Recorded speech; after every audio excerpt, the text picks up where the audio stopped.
Ini udah mulai.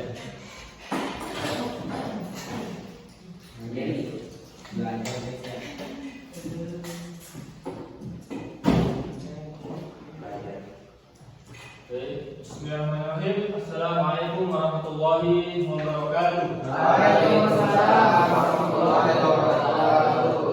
Alhamdulillahirrahmanirrahim. Alamul Quran, khalaqal insan, alamul bayan.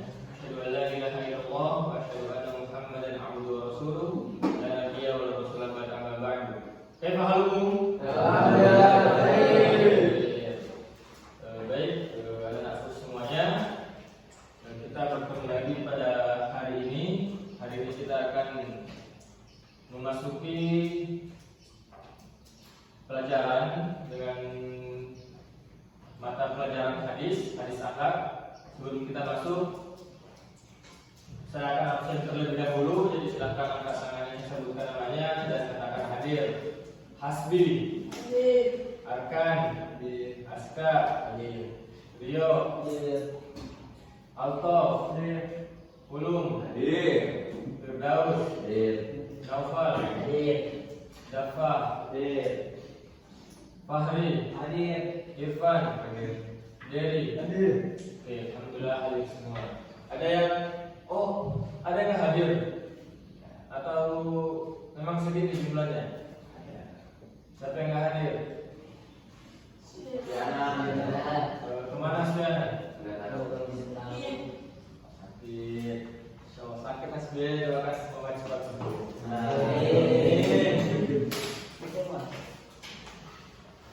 Oke, saya berdiri sudah lebih enak. Materi pada hari ini yaitu tentang sifat malu. Saya bacakan hadisnya. Anna Imran bin Husain radhiyallahu anhuma anna Nabi sallallahu alaihi wasallam qala al-haya'u la ya'ti illa bi khairin muttafaqun alaih. Kosakatanya al-haya' malu la ya'ti tidaklah mendatangkan illa kecuali bi khairin kebaikan. Oke, saya bacakan terjemahan hadisnya. Dari Imran bin Husain radhiyallahu anhu diriwayatkan bahwa Nabi sallallahu alaihi wasallam bersabda, rasa malu itu tidaklah mendatangkan kecuali kebaikan. Hadis riwayat muttafaqun alaih. Ada yang tahu artinya? Malu tidaklah mendatangkan kecuali kebaikan. Jadi malu seperti apa yang dimaksud hadis ini? Malu ketika melakukan keburukan.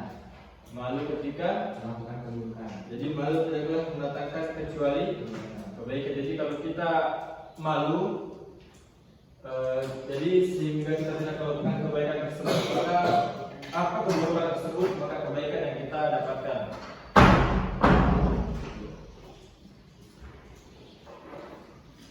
Saya bacakan penjelasan hadisnya. Imam An-Nawawi berkata, hakikat malu adalah sifat yang dapat mendorong untuk meninggalkan keburukan dan mencegah dari pengurangan dalam menunaikan hak orang lain. Malu terbagi menjadi dua macam. Yang pertama, malunya seorang hamba kepada Allah ketika hendak melakukan suatu keburukan yang terlintas pada dirinya. Oke, jadi tadi benar yang dikatakan dari malu ketika ingin melakukan keburukan. Ada lagi yang tahu satu contohnya? Malu yang mendatangkan kebaikan. Contoh itu kan kalau dari yang dikatakan diri adalah sebagai hukumnya, tapi ada contoh-contoh tingkah laku perilaku dalam sehari-hari. Misalkan kita malu kalau kita melakukan itu, atau kalau saya nggak jadi melakukan itu karena malu, saya yakin pasti kebaikan yang saya akan dapatkan. Contohnya,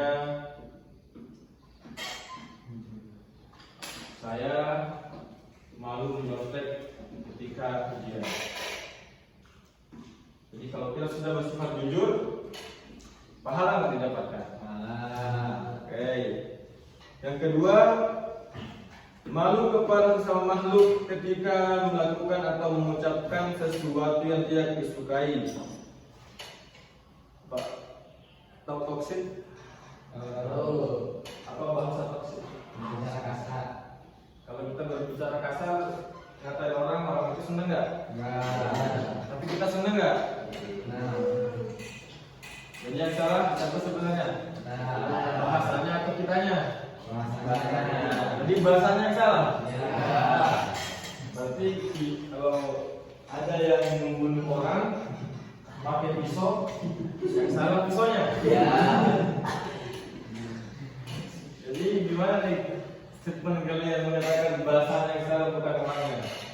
Jadi tidak ada, jadi usul fikihnya tidak ada hukum pada benda. Paham nggak? Tidak ada hukum pada benda. Jadi walaupun orang itu dia membunuh pakai pisau tapi pisaunya tidak bersalah, tidak ada hukumnya. Jadi orang semua boleh menggunakan pisau, yang salah adalah orangnya. Terus dilarang menggunakan pistol karena pistol bisa membahayakan orang lain. Sebenarnya pistol tidak berbahaya, berbahaya adalah yang menggunakan pistolnya. Paham kan?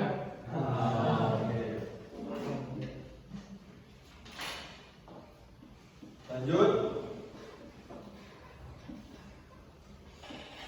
Sifat malu merupakan kunci dari segala kebaikan. Apabila sifat malunya kuat, niscaya kebaikan menjadi dominan dan keburukan akan melemah. Sedangkan apabila sifat malunya lemah, maka kebaikan melemah dan perilaku buruk akan menjadi dominan. Paham kata-katanya? Ada yang kurang dimengerti? Ya. Oke, lanjut. Maka kebaikan melemah dan perilaku buruk menjadi dominan karena malu adalah penghalang antara seseorang dengan hal-hal yang dilarang. Oke. Jadi hanya satu kuncinya ketika kita tidak mau melakukan keburukan. Kalau kita punya rasa malu, yakin kalian tidak akan berani melakukan suatu keburukan. Paham nggak maksudnya? Kalau kalian punya malu, kalian pasti tidak mau melakukan keburukan. Kecuali kalau kalian hanya malu kepada yang zahir, tapi tak malu kepada yang gaib. Apa itu yang zahir? Nampak. Jadi kalian hanya malu kalau ketika dilihat sama manusia. Jadi kalau nggak ada yang melihat, kalian bebas melakukan keburukan. Tapi kalau ada yang melihat, kalian nggak mau karena kalian hanya malu kepada yang zahir, tapi nggak malu kepada yang gaib. Siapa yang saya maksud yang gaib? Allah. Sahabat Ali bin Abi Thalib berkata, barang siapa mengenakan pakaian malu, niscaya manusia tidak akan dapat melihat aibnya. Ada pakaian malu nggak? Pakaian jubah tur itu pakaian malu nggak? Ya. Ada yang bilang itu lagi ya? Berbeda pendapat. Kenapa Dewi? Kenapa? Tadi ngomongnya iya apa tidak? Ya. Kenapa iya? Kenapa pakai jubah putih dikatakan pakaian malu? Karena Rasulullah malu melakukan keburukan di depan sahabatnya.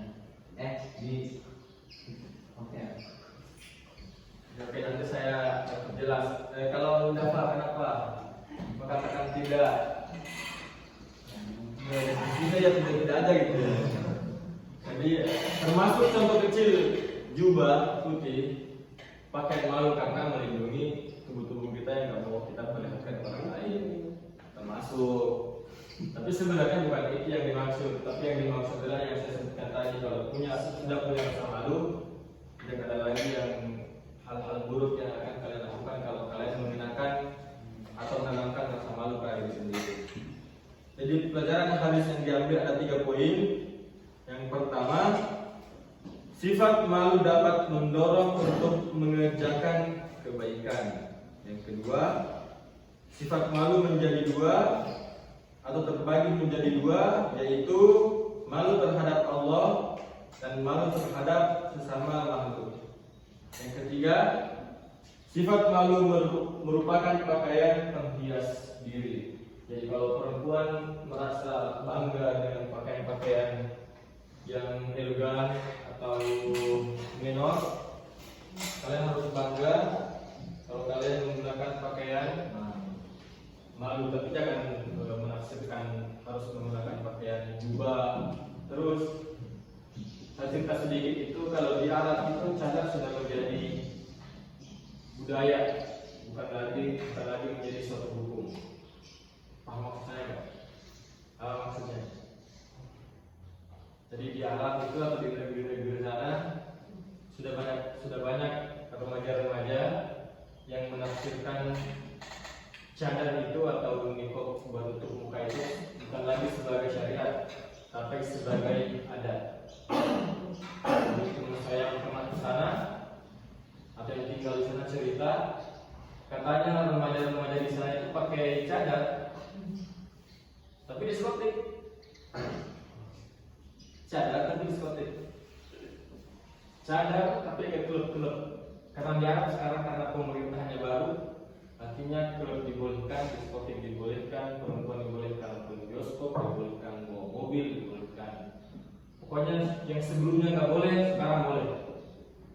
Jadi karena mereka dari dulunya pakai cadar terus, akhirnya karena mereka tidak terbiasa melepasnya, akhirnya jadi budaya. Tapi bukan lagi menjadi pakaian rasa malu. Jadi sudah pacaran dengan, tapi tetap menggunakan cadar. Menggunakan cadar tapi pakainya ketat, pakai legging, terus ketat. Gimana kalau perempuan ketat? Bayangkan, tetap pakai cadar. Atau orang Indonesia kan masih pakai jilbab segitiga ketat. Tapi kebanyakan kalau orang pakai cadaran ketat. Nah sekarang itu karena sifat malunya sudah tidak ada lagi pada kalangan remaja, tapi tidak semuanya, tapi ada beberapa. Oke, di sini ada 3 soal. Jadi saya ujinya secara lisan aja ya. Ada 3 pertanyaan. Nanti mungkin saya pertama lemparkan secara umum.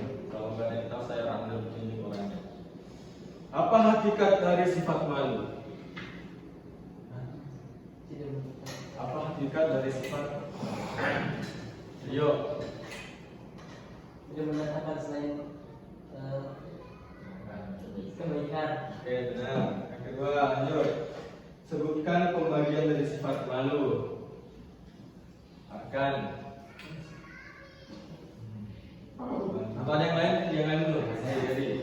Kalau pembagian sifat malu, kedua, malu ketika melakukan keburukan,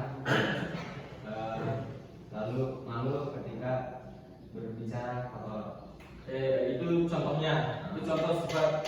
Itu contoh malu untuk tidak melakukan kejahatan atau kebaikan atau keburukan atau kebaikan.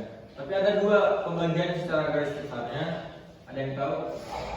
Malu pada yang lahir dan malu pada yang baik. Oke, itu bahasa yang saya sebutkan. Tapi kalau benar-benar, tapi kalau bahasa kitabnya malu kepada Allah dan malu kepada sesama makhluk. Benar kan? Oke. Yang ketiga, apa pakaian penghias diri itu? Hasbi. Oh, bukan. Apa pakaian penghias diri itu? Ada yang tahu? Oke, belum. Apa tadi belum? Nah, jadi itu. Jadi kalau kalian jawab itu benar semua, tapi yang jawabnya misalkan di Dewi tadi jawabnya contoh, Asri jawabnya contoh, tapi kalau jawaban sebenarnya kan malu, yang tadi yang disebutkan apa? Ada pertanyaan sampai di sini? Tidak ada. Oke, kalau tidak ada, mari kita tutup pertemuan kali ini dengan mengucapkan alhamdulillah.